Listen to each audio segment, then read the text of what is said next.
This is SoapBox Radio. Potting it out there. Potting it out there with my lime boots. The Lifestyle Edit. Hey guys, it's Ryan. It's a Thursday afternoon. It's just gone 4 o'clock, 3 minutes past 4. Coming to you live from the studio today. I was saying to Keketsu when I came in, it's one of the first shows we're doing from the studio for a couple of weeks, so it's good to be back in the studio in a familiar environment. Welcome to SoapBox Radio, and today we chat to someone who was on the show last year, July. And today we're going to do an update with her and just find out what she's been up to and what the news is. I trust you guys enjoyed last week's show, which we recorded with Riyad Musa live from the Auto and General Theatre on the Square. What a great guy. I really enjoyed that interview with him. I hope too that you managed to get to see his show, Life Begins. If not, he has a last performance in Maritzburg this coming Saturday. You really don't want to miss this show. He was brilliant on the show. He added on about an extra 20 minutes to the show, just talking about stuff off the cuff. I mean, someone who really just practices a craft. Anyways, back to today's show. Let's touch base with a rather special and inspiring lady. Yo, what's up? Baby, let's go!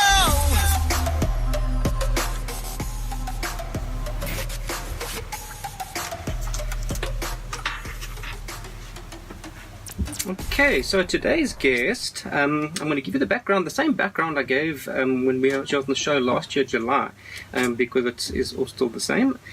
She has a background in advertising and left Aqua Online, the agency where she managed large accounts including Coke and DSTV, and is now an independent comms consultant. She has been teaching teens in a children's ministry based in Diepsloot in northern Joburg for many years, and during this time she established rather close and personal relationships with some of the teens. She was placed in a unique position to truly understand their needs, hardships, and dreams for life.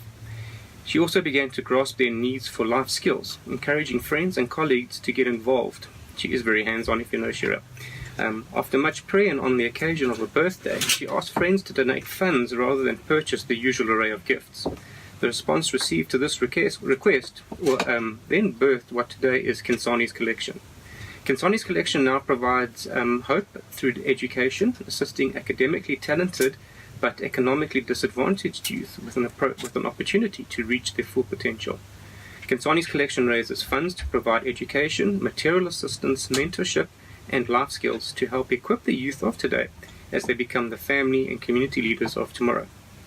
With that brief background, let's jump straight into today's discussion. Welcome, Shera.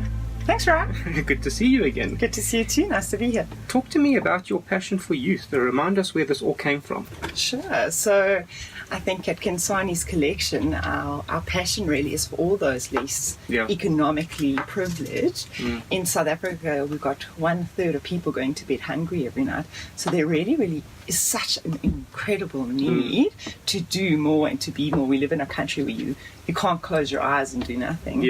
And so we've chosen to really focus all of our energy on the youth, and we work with these young teens to be able to, thank you, and we work with these young teens to be able to just make some small changes in their lives to try and equip them and empower them for a better tomorrow, I suppose. You know, if I look back, we've been doing SoapBox Radio for a year now. February last year we started doing it, and I look at the different guests. You were one of them on the 27th of July 2017 you were here, which felt like just the other day actually. It does.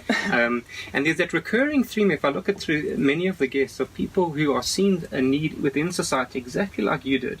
And felt that call to action, felt, you cannot just not do something, you cannot just live and carry on. So it's great to keep talking to people like you guys. So this passion led you to leave formal employment. Was that, about 2 years ago? Mm-hmm. Okay, still the right decision?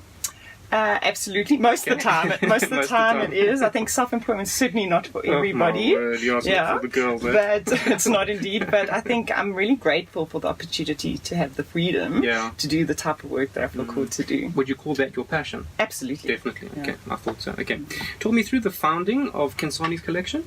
Right, so through teaching Sunday school in Diepsloot a million years ago, I got to really know a lot of the children and understand some of their needs, and I realized that there was a need for life skills. And so I met the most remarkable young lady called Khensani, and she inspired me to want to do more, want to be more, and to get involved. And so we founded Khensani's collection. The organization's founded as an NPC in 2012.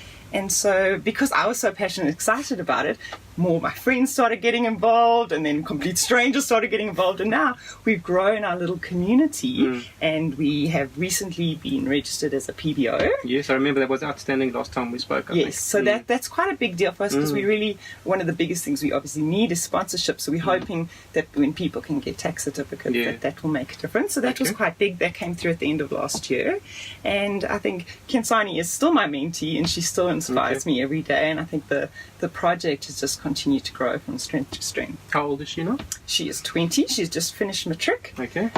She doesn't have any birth certificate, so she's battling, which I know we're going to speak on later. Problem. Yes, yeah. So she's just started working as a runner at a restaurant, though. Very excited, exhausted, working very hard. I'm sure. Although Khensani's collection main aim is education, Shera, you also undertake other things. We're talking about the mentoring and various things. I'm surprised when you sent me the update of what you guys have been getting into. Talk me through that. Absolutely. So our core focus really is education, but we also we teach hard skills like maths and science. We run classes 6 days a week. We have an incredible teacher called Robert who is leading those classes. We run a mentorship program with one-on-one mentorship. We do skills training and group training. We have 2 outreach programs which we do twice a year. We work with 2 creches. And then you can't just focus on education by itself. You also need to realize that for a child to learn, their tummies have to be full. Sure. They can't be distracted. A lot of our children lose parents, HIV, rape, etc. And so often we get involved in all kinds of things. Yeah. Okay. When we come back, I'll continue chatting to Shera. This is SoapBox Radio. Potting it out there. Potting it out there with My Lime Boots. The Lifestyle Edit. Share your thoughts and be part of the show now. Send a message on Twitter or Facebook at My Lime Boots. Find My Lime Boots on Twitter, Instagram, and Facebook. At My Lime Boots. And on YouTube. At My Lime Boots Live. I'm live this afternoon chatting to Shera, who's the founder of Khensani's collection, a non-charity. You guys are not charity at all. No, not at all. Non-profit organisation giving the gift of education to children. Shera, Khensani's collection operates currently in the Diepsloot area, which you mentioned, with a population in excess of 1 million people. So they say. Yeah, and a notorious reputation for crime. Why specifically Diepsloot?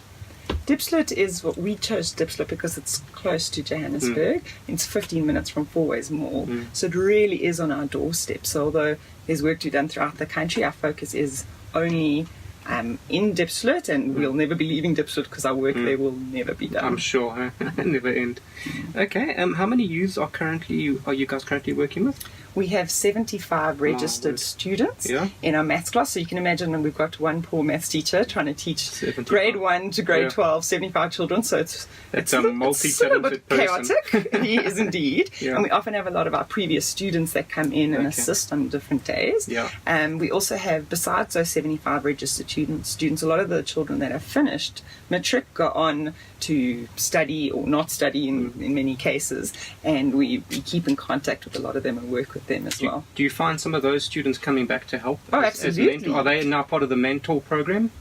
They do. We encourage them to come back. Often I'll pop into the class and we'll see Klunkler there, or MJ. They're one of the teens that just popped in to assist Khensani herself. Often the day she's not working, we'll go and help, especially with the little ones, so that the maths teacher, because we are a teen-focused program, so that the teacher can focus where it's needed. Okay. What are the main challenges facing this youth that you're dealing with, apart from the obvious? We mentioned crime but talk us through that.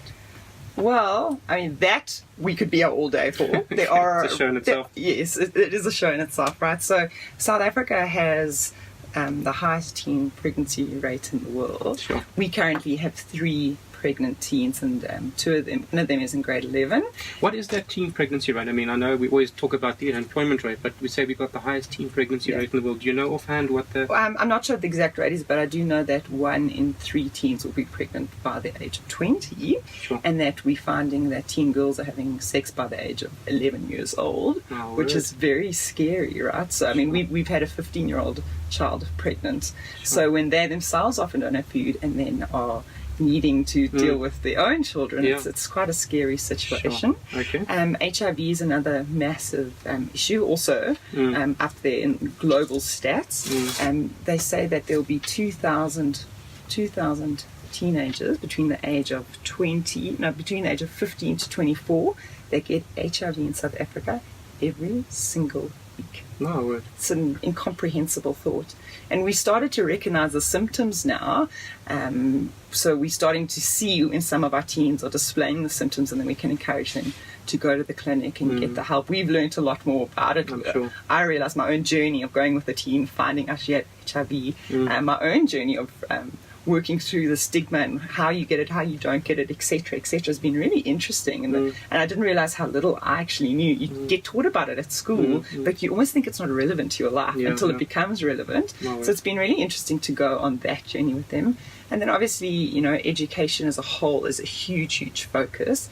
The stats for those are very scary. You've got 3% of people getting degrees in our country. You've got 3 out of 10 people finding work in the formal sector, and you've got only 1 out of 10 students going to university actually getting their degrees. Of 200 black students, only 1 of them will go on to get an engineering degree, which is quite scary. So, you know, a lot of our children, that's where we focus, is on education. We have teens, by the time they finish matric, they still don't know the difference between his and her, and they do not know how to write emails. They do not know how to do basic communication a lot of the time that they're going to need to go into a workplace. So that's some of the areas we try and assist them with, that the systems often, they're overpopulated and they're falling short. There's some incredible people out there doing a lot, but there's a lot more that needs to happen. Do you find, I had 2 guys, Ryan and Gareth, on the show about probably 3-4 weeks ago from a crowd called Satanta Upliftment Project, and they do they bring. Do you know Ryan? Yes. I know Strat. Oh, okay.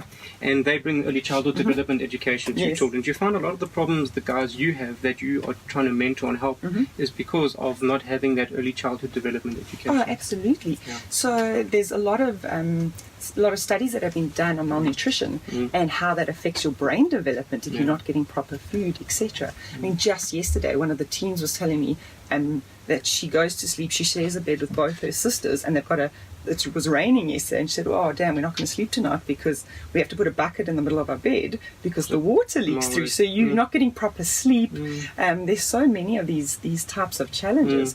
I also think that one of the other big challenges is there's a lack of hope. If you don't have hope, then why bother? If you're looking around and no one else is working, then why should you work as well?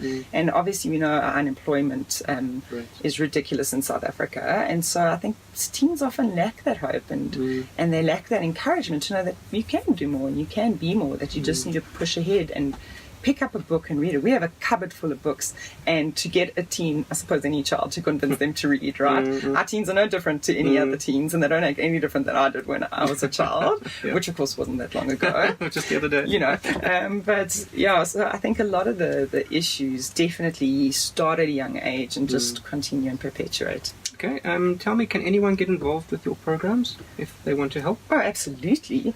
We encourage more people to get involved as possible, but I have come to realize that doing work in this type of a community is something that has to be on your heart. It's really not for everybody. Different people are called to do different things, but people that want to help with in-depth would welcome them getting involved actively. Otherwise, if they want to get involved and contribute in other ways, donate a calculator, etc., then there's lots of ways to be involved and to actively make a difference. Okay, we're going to talk about what those needs are shortly. When I come back, we're going to carry on chatting to Shera and just become updated with some of the stuff that's happening at Khensani. You're tuned in to SoapBox Radio. Podding it out there with My Line Boots. Share your thoughts and be part of the show now. Send a message on Twitter or Facebook at My Line Boots. Find My Line Boots on Twitter, Instagram, and Facebook. At My Line Boots. And on YouTube. At My Line Boots Live. I'm back this afternoon chatting to Khensani Collection founder Shera about their efforts to give the gift of education to children. Shera, you've been rather busy in Khensani's collection. I see the update you sent me. A matter which recently received a lot of press was Alda Satoli. Yes. Talk us through that one. So Alda is the most precious child. She's 12 years old, and after a month into this year, the schooling year, she still wasn't in school. So Alda was... High school, junior school? High school to grade 8. So Alda is South Africa. Well, she was born in South Africa, but her mom doesn't have any documentation, which means she doesn't have any documentation other than a clinic card. So they would not allow her to go to school because the new system is that you have to register online in order to go to school, and you need a birth certificate to do that. So they wouldn't allow her to go to school. So we went, after a month, I went to the school principal, begged her, pleaded her to get this child into school. Her hands were tied because she said it's a department issue. They gave me the details to get hold of the department, didn't get any luck. It was tragic. I had to turn around to a 12-year-old and say, sorry, you're not going to school, but you're also never going to go to school because the problem is not something she will ever be able to fix. Well, I mean, it goes beyond school. Then how do you then open up a bank account, and how do you apply for a job when you get an ID number and apply for a job? I mean, it's just complicated. And denying education, which was the point that was being made in the article in the 4A's review, just for an admin process. That just seems wrong. That there's no manual override. Correct. And then a system to help the child to sort her situation. She's obviously alive. She's there in front of you. Yes, correct. And so she just ends up falling in a hole in the system. So after turning to this child and saying, sorry, Alda, you're not going to school, went home, cried, drank a glass of wine, and then thought, okay, we can't.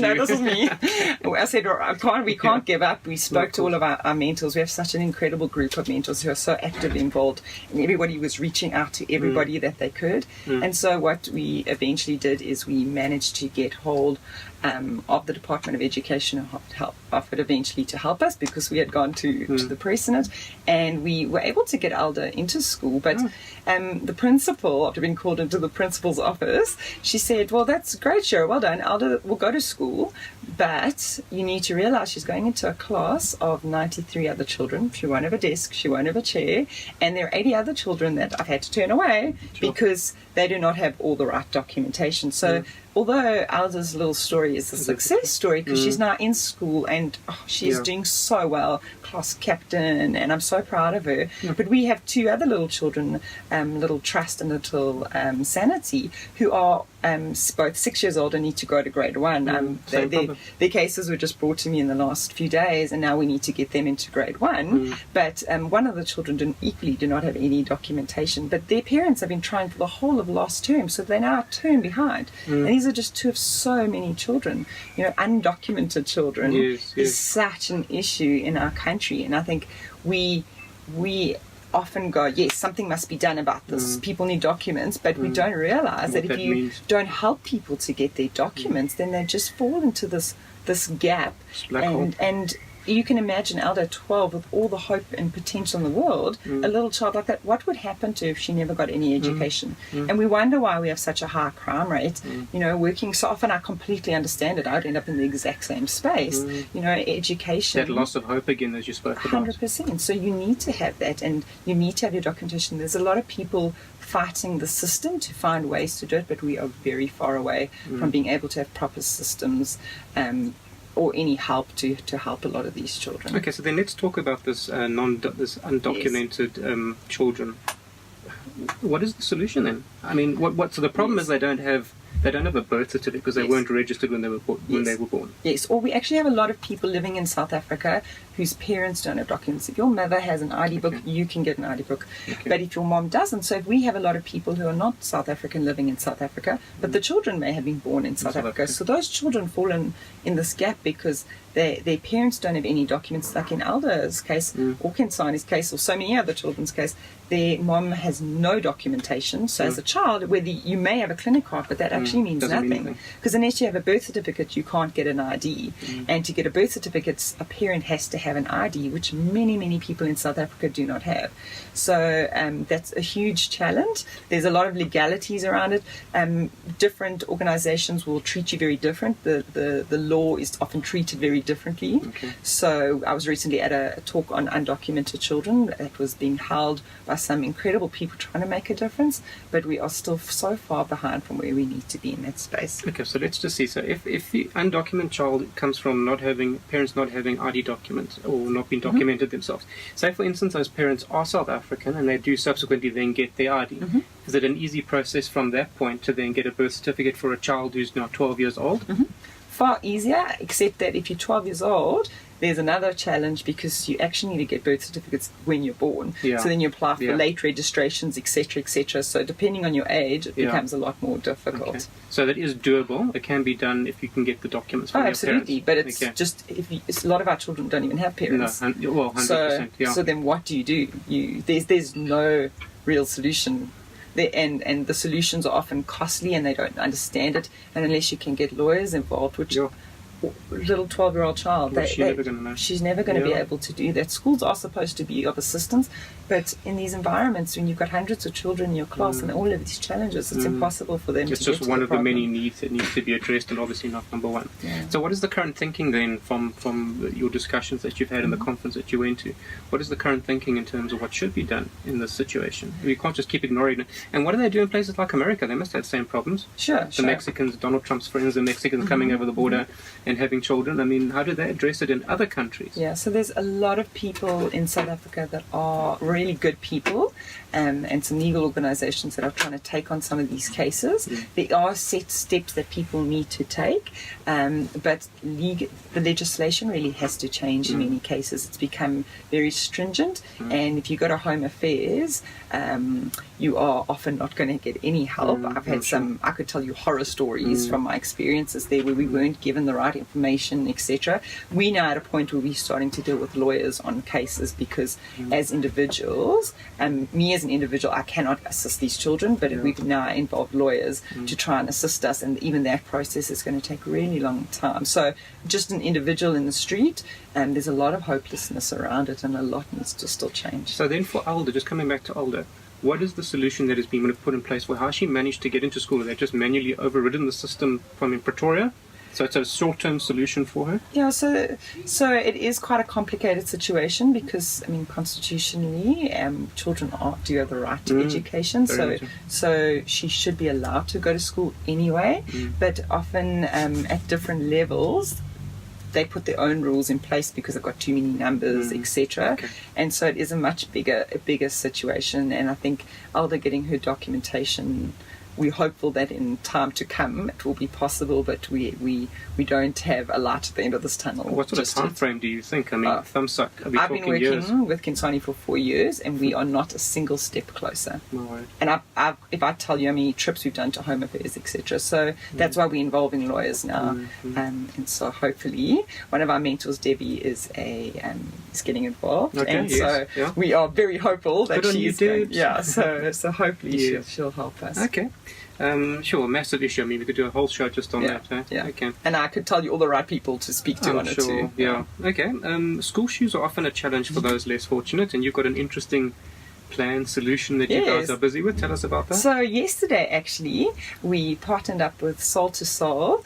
Dario, who is just 9 years old and just so adorable and so inspiring, and his incredible mom, Zita, they came to Diepsloot, to our classroom, and we handed out 180 pairs of school shoes yesterday. Pure chaos, but such happiness. And so we've got a few pairs left over, which we'll take to one of the local schools as well. So it's so wonderful when one organisation can partner with another one and work together within our different fields. Absolutely. Where are they finding the school shoes? I know you did give me the contact details for Zita, the mom, and I've sent her a message today. We will be chatting to her. But just briefly, where did they get the school shoes They work with a whole lot of different partners, and Dario started an initiative where they collect the school shoes, so people will donate their shoes, not only school shoes, all shoes. So they'll do different drives at schools, etc., to be able to get them. And all this from a 9-year-old. I know, but that's to change the world. You don't have to do something as big as that. Sometimes it's just saying, I have an extra pair of shoes, let me give it to someone. I don't think we all need to go out there saying, we all feel guilty about the way our country looks and how we feel every day. But sometimes it's just taking those little steps and doing one thing and helping somebody else to stand on your shoulders and to do something, saying, oh, you're going to go here, let me buy this, let me do this, let me give up my time here, wherever you feel called to do. It's those small things that can make a big difference. Okay. Mentoring is a big part of Khensani's collection, what you guys do. Update us on the mentoring process. Right. So we have got about 30 people in our network that are very actively involved, and about half of those are mentors. We like What's the split between men and women, sorry? 90% women. The guys need to step up. And at every level in our society, the guys need to step up, whether it be mentoring, whether it just be pure father issues.